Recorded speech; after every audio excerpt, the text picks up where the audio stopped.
Meanwhile, back here in New York City, a second straight night of protests occurred last night over that controversial grand jury decision in the case of Eric Garner. What do we want? Justice!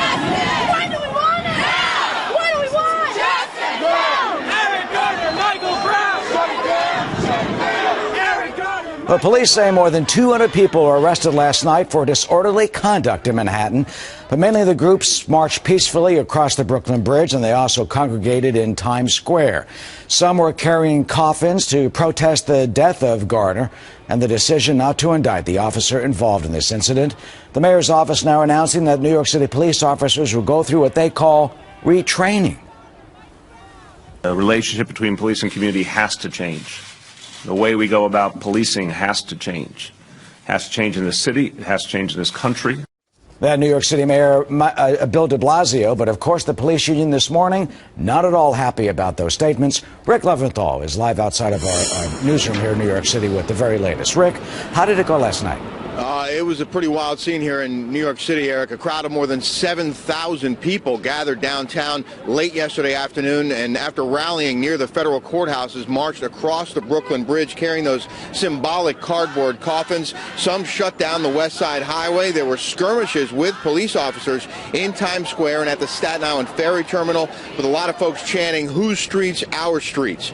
In Boston, thousands of people gathered at the Christmas tree lighting at Boston Common, chanting phrases like "Justice now," and then the crowds packed onto busy roads and highways, stopping traffic there as well. Several arrests in the Boston area. And in Washington, D.C., massive crowds packed the Chinatown Metro Station and DuPont Circle, disrupting traffic on the 14th Street Bridge and marching through the city chanting, "I can't breathe," which were Eric Garner's last words. He died July 17th after a confrontation with police in Staten Island, and a grand jury decided on Wednesday that no criminal charges were justified. And Eric, we can tell you that there are more protests expected in New York and other major cities again today and tonight.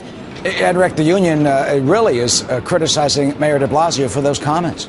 Well, a lot of police officers are furious with the mayor for suggesting that he had to train his own son on how to deal with police officers, suggesting that his son has police bodyguards who pick him up after school every day. And even as the mayor was watching some of the first police officers getting this so-called retraining process, 22,000 street cops will be retrained in tactics on how to deal with the public. Well, that's when the president of the Police Officers Union was wrapping up his news conference, where he said that the mayor should have taken time to remind people that it's the police who help make this city so safe, who protect the people even as they protest, and who risk their own lives every single day they put on the uniform.